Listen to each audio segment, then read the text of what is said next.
नमस्ते। अजय कुमार झा हूँ मैं आपके साथ इंडिया पॉलिटिक्स 2 पर। आज मैं बात करना चाहता हूँ कि अभी कंटेम्परेरी पॉलिटिक्स में चल क्या रहा है, और अब जब इलेक्शंस हमारे बीत चुके हैं, रिजल्ट्स आ चुके हैं, सरकार ने शपथ ग्रहण ले लिया है, एनडीए पुनः सत्ता पर स्थापित हो गई है, कांग्रेस एक मेन पॉलिटिकल फोर्स के रूप में जो पहले से कायम थी वह बनी ही हुई नहीं है, बल्कि और 2 कदम आगे बढ़ गई है। 10 साल के बाद ऐसा देखा गया, और बड़ी सुखद घटना है यह, कि अपोजिशन पार्टी का कोई नेता प्रतिपक्ष दल का प्रतिपक्ष का नेता बना। यह एक बड़ी सुखद स्थिति है। मैं एक इंडिपेंडेंट पॉलिटिकल ऑब्जर्वर की तरह इस बात को कह रहा हूँ। हो सकता है जो सत्ता पक्ष में लोग हों उन्हें यह बात अच्छी न लग रही हो, परंतु यह सच है कि यह तो है और यह हुआ है।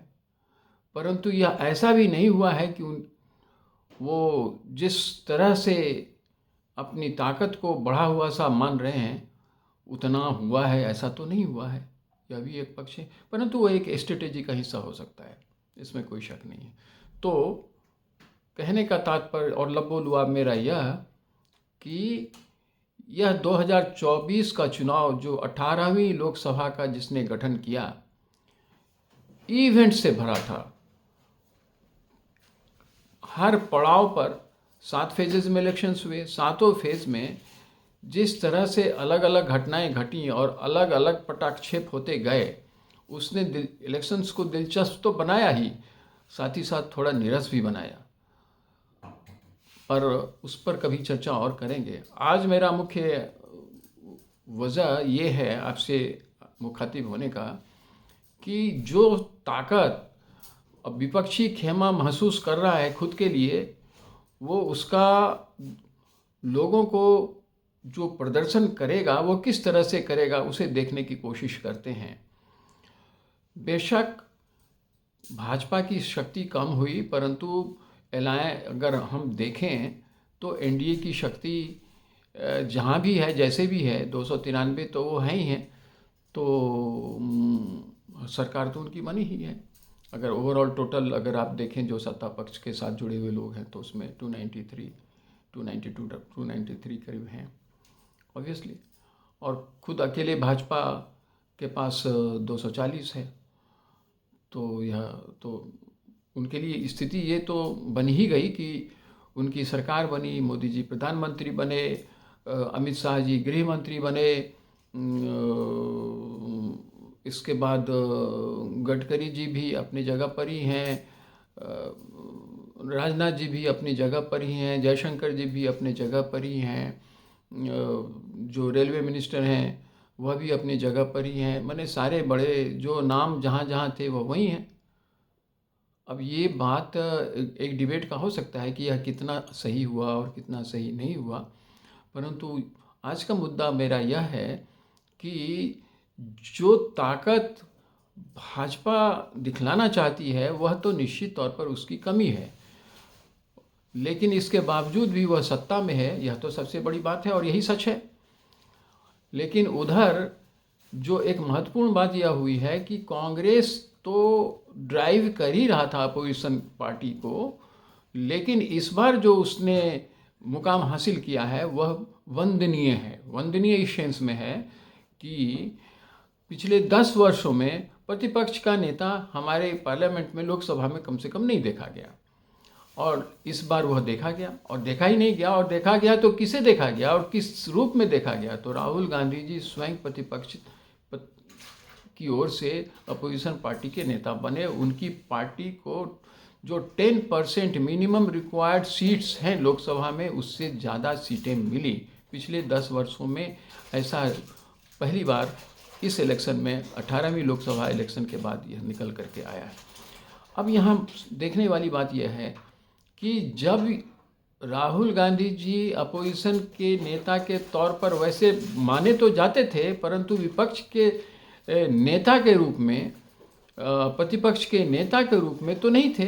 वो इस बार बने 99 सीटें लेकर के 10% जो उनके जो मिनिमम रिक्वायरमेंट होते हैं किसी पॉलिटिकल पार्टी को प्रतिपक्ष का नेता बनने के लिए, वह इस बार इन्हें मिला। और यह एक बहुत बड़ी बात है। यह हमारे प्रजातंत्र के लिए अच्छा है, हमारे जनतंत्र के लिए अच्छा है, और यह खुशी की बात है। परंतु इस खुशी में दो चार चांद लगे, वह इम्पॉर्टेंट है, वह इशू इम्पॉर्टेंट है। डिबेट्स हों, हम तो उसे ज़रूर पसंद करेंगे, और डिबेट्स में ऐसी स्थितियां ज़रूर बने जहां सत्ता पक्ष की कुछ बातें ऐसी उजागर हों जहां उन्हें चीज़ों को सुधारने के लिए अपनी स्थिति को स्पष्ट करने की मजबूरी हो। ऐसा नहीं कि इतना शोर शराबा हो कि सत्ता पक्ष में बैठी पार्टी उसी के किनारे से निकल जाए। और मुझे अंदेशा इस बात का लग रहा है कि इस बार भी संभवतः वही तो नहीं होने वाला है, क्योंकि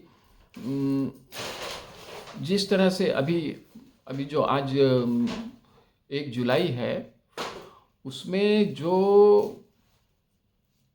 प्रेसिडेंट के अभिभाषण पर जो डिबेट्स शुरू हुए हैं, उसमें जिन बातों को उठाया गया है वह इम्पोर्टेंट तो है, परंतु उसका समाधान सरकार किस तरह से देती है, सिर्फ इंक्वायरियां करके देती हैं या उसके लिए कोई समाधान का रास्ता बताती हैं, इस पर एक स्थिति बननी चाहिए।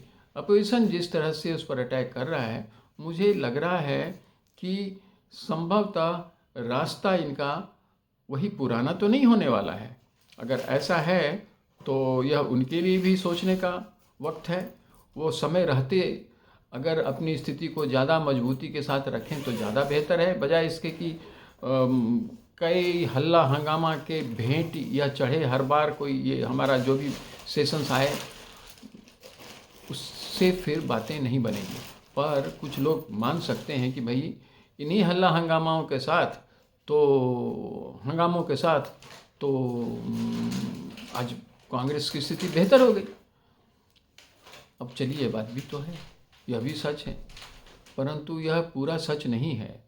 पूरा सच यह है कि कई इश्यूज़ आ गए, जिन इश्यूज़ की वजह से अपोजिशन खेमे को बढ़त मिली। उसमें एक महत्वपूर्ण बात यह है कि मुझे लगता है कि सत्ता पक्ष वाले ज़्यादा ही बहुत ही ज़्यादा एक निश्चिंत भाव से शुरुआत उन्होंने किया था। एक जीती हुई बाजी को और आगे बढ़ाने की बात वो करने लगे थे। तो भाई जनता को ये सब बातें उतना एरोगेंस पसंद नहीं है, यह बिल्कुल साफ है। एरोगेंस दिखाइएगा तो आपको शायद ही कोई एक्सेप्ट करे। जिस तरह से ज़मीन पर रह कर के काम करने की वकालत सत्ता पक्ष में के लीडर करते रहे हैं, वह जनता को पसंद है, परंतु अगर उससे आगे बढ़ कर के आप करेंगे तो जनता को इसमें आपका एरोगेंस दिखेगा। तो संभवतः यही इन लोगों के समझ में नहीं आई बात। एक बात मुझे यह लगता है। और राहुल गांधी जी ने जिन बातों को रखा, भले ही वो सिद्ध कर पाए या नहीं कर पाए, परंतु जो लोग सत्ता के पक्ष के साथ नहीं थे, और अगर थे भी तो उन्हें कुछ परेशानियां थी सत्ता पक्ष से, तो उनके लिए एक माहौल उन्हें ऐसा दिखा कि कम से कम राहुल गांधी जी बातों को तो कह रहे हैं। यह तो कम से कम अगर सत्ता पक्ष में बैठ करके लोग कहने की स्थिति में नहीं है तो चलिए वही कह रहे हैं तो कहें तो। और वह कह रहे थे, वो लोगों को अच्छा लग रहा था। एक यह बात भी है, मुझे तो थोड़ा यह भी लग रहा है।